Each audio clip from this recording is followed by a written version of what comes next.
Terceira parte do nosso Evangelho no Lar, o Evangelho segundo o Espiritismo, capítulo 27. Pedi e obtereis. O tópico de hoje é ação da prece, transmissão do pensamento, onde no item 13, Kardec diz: acedendo ao pedido que se lhe faz, Deus muitas vezes objetiva recompensar a intenção, o devotamento e a fé daquele que ora. Daí decorre que a prece do homem de bem tem mais merecimento aos olhos de Deus e sempre mais eficácia, porquanto o homem vicioso e mau não pode orar com o fervor e a confiança que somente nascem do sentimento da verdadeira piedade. Então aqui Kardec está nos chamando a atenção para o fato de que quanto mais pura for a nossa intenção durante a prece, e quanto mais purificado estiver o nosso mundo interior, mais eficácia terá a prece. Porque vejam que o tema, né, é a ação da prece. Né? Ou seja, a gente sempre, quando faz uma prece, deseja que ela tenha uma ação efetiva. Né? Então, a gente ora por alguém, a gente deseja que aquele alguém melhore. Né? A gente pede alguma coisa em nosso benefício, a gente deseja que esse benefício nos chegue. Né? E Kardec está nos alertando para o fato de que quanto mais nós formos bem-sucedidos em purificar o nosso mundo interior, em nos libertarmos das nossas emoções perturbadoras e das nossas negatividades, mais eficaz nossa prece se tornará. Né? E ele segue dizendo, daí decorre que a prece do homem de bem, né, tem mais merecimento aos olhos de Deus e sempre mais eficácia, porquanto o homem vicioso e mau não pode orar com o fervor e a confiança que somente nascem do sentimento da verdadeira piedade. Do coração do egoísta, do daquele que apenas dos lábios ora, unicamente saem palavras, nunca os ímpetos de caridade que dão à prece todo o seu poder. Então vejam, aqui mais uma vez, em diversas passagens Kardec fala isso, e mais uma vez aqui ele reforça, não basta orar da boca para fora. É preciso que a nossa prece esteja envolvida num sentimento fervoroso, né? Num sentimento muito sincero, para que a nossa energia se movimente, para que a gente produza vibrações poderosas, né, que vão, de fato, atingir o seu objetivo, né, que vão, de fato, chegar a quem a prece se destina. E aí Kardec segue dizendo, tão claramente isso se compreende, que por um movimento instintivo, quem se quer recomendar às preces de outrem, falo de preferência às daqueles cujo proceder, sente-se, há de ser mais agradável a Deus, pois que são mais prontamente ouvidos. Então aqui Kardec está apenas dizendo, né, que as pessoas intuitivamente reconhecem esse fenômeno, né, de que quanto mais pura for a pessoa, mais eficaz será a sua prece. E por isso as pessoas normalmente pedem preces àqueles seres que elas reconhecem como seres mais puros, né? Porque sabem que a chance de a prece ser eficaz é muito maior. Né?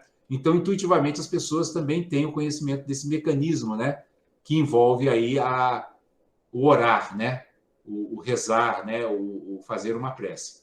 E aí, no item 14, Kardec diz, por exercer a prece como uma ação magnética, poder-se-ia supor que o seu efeito depende da força fluídica.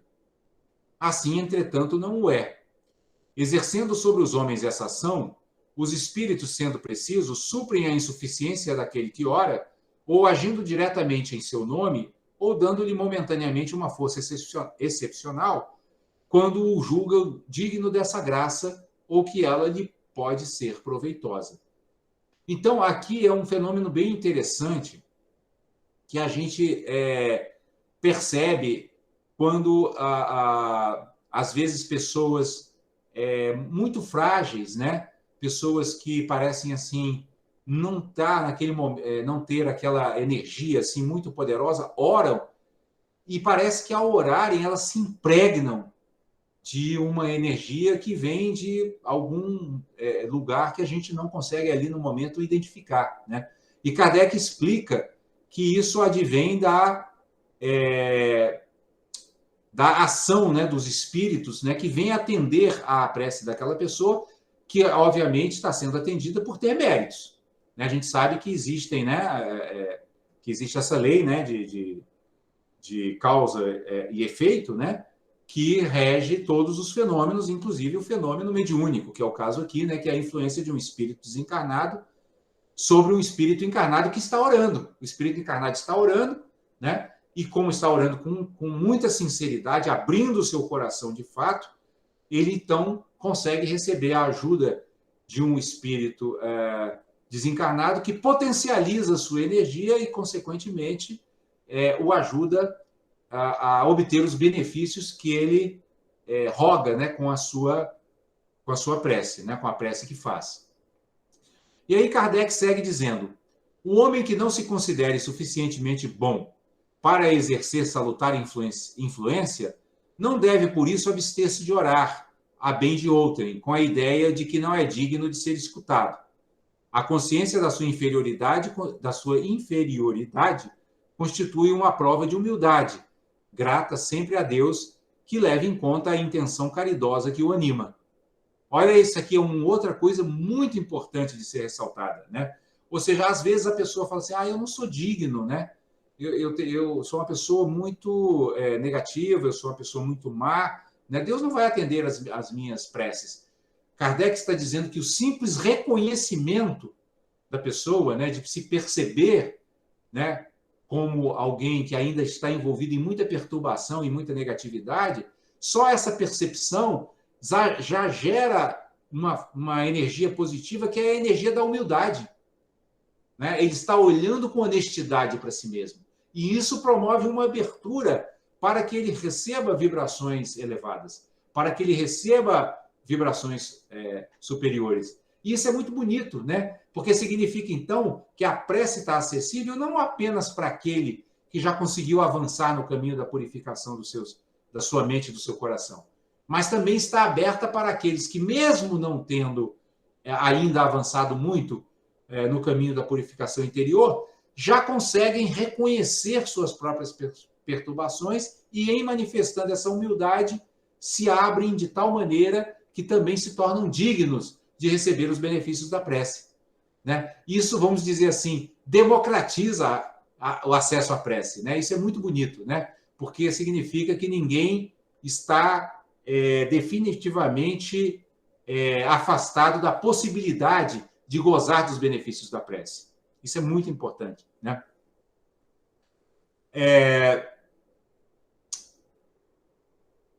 Repetida só o a prece... Aliás, desculpe. Repelida só o a prece do orgulhoso que deposita fé no seu poder e nos seus merecimentos e acredita ser-lhe possível sobrepor-se à vontade do Eterno. Né? Ou seja, Kardec está complementando aqui aquela observação que ele fez lá atrás, né, sobre aquela pessoa capaz de demonstrar humildade e reconhecer, e em reconhecendo sua inferioridade, abrir o seu coração para receber os benefícios da prece. Aqui ele fala do contrário, né, que é o orgulhoso. Né? Porque, inclusive no Evangelho, tem aquela passagem, né, onde Jesus faz aquela parábola do fariseu que vai orar e chega e diz assim: obrigado, Senhor, porque eu não sou como esse ladrão que está aqui ao meu lado, né? Como esse ser inferior que está aqui ao meu lado.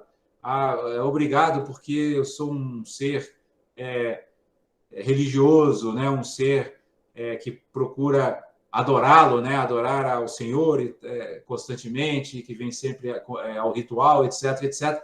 O que Jesus diz a respeito desse sacerdote? Que ele saiu dali sem receber nenhum benefício da prece, porque ele está se achando. Ele é incapaz de olhar para si mesmo com honestidade, com sinceridade e verificar o que é que ele precisa corrigir.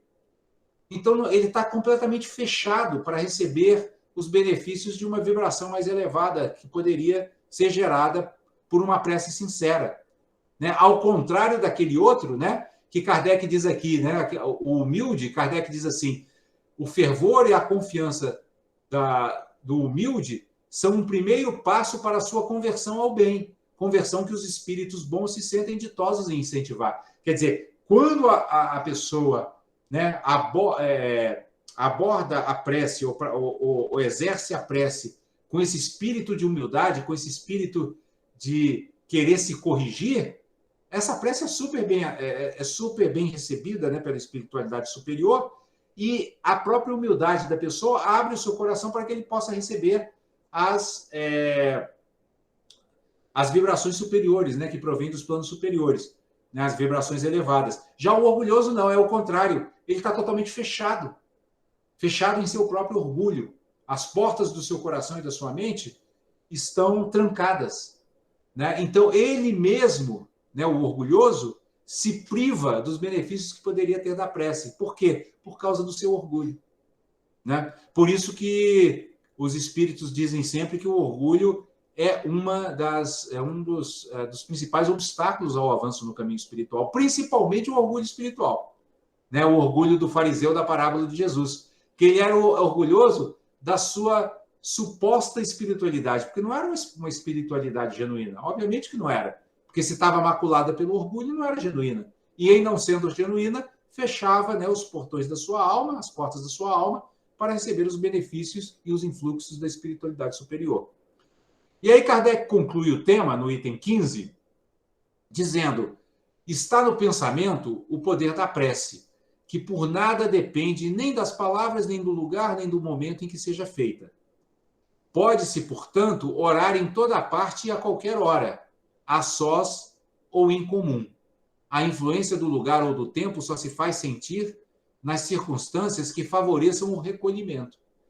Isso aqui é maravilhoso, porque significa que a prece está disponível para nós em qualquer lugar, a qualquer hora. A questão do lugar apenas, ele pode favorecer se a gente estiver num lugar assim mais silencioso, no meio da natureza. Isso vai favorecer o quê? A nossa atitude de introspecção, o nosso recolhimento, né? A nossa clareza para orar com sinceridade, para achar as palavras que reflitam de fato nossas necessidades e o reconhecimento daquilo que nós precisamos no momento. Só nesse sentido que a questão do lugar pode influir, mas, a rigor, e em geral, a prece está disponível para a gente fazer em qualquer circunstância, mesmo nas circunstâncias mais turbulentas.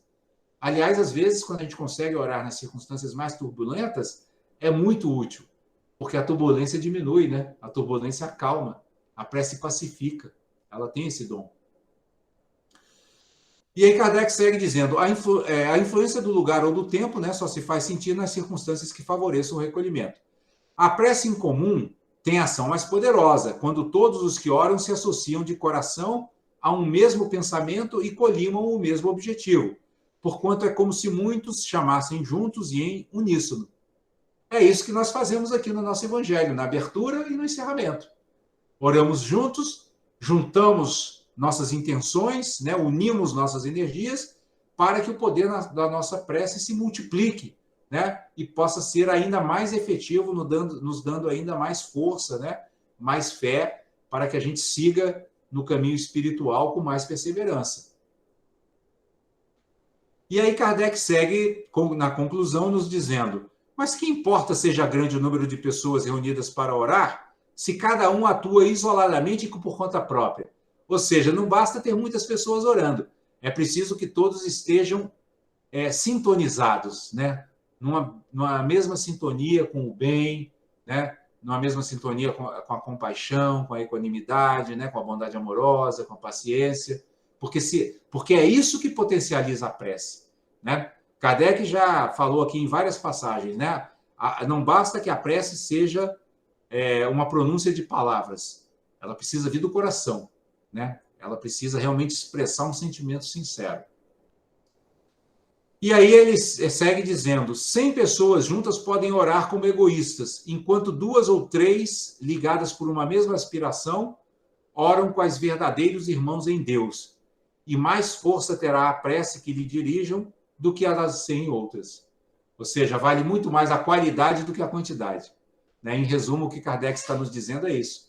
E é uma bela conclusão para esse tema da ação da prece, né, e da transmissão do pensamento. Ou seja, se nós queremos transmitir boas vibrações, bons pensamentos para os seres, nós precisamos ter claro em nossa mente que a nossa prece tem que brotar do coração, lá das nossas profundezas da nossa alma, né? Tem que ser uma prece que brote realmente de uma motivação genuína, né? Sincera, de realmente ajudar, né? A gente tem que estar assim, totalmente voltado.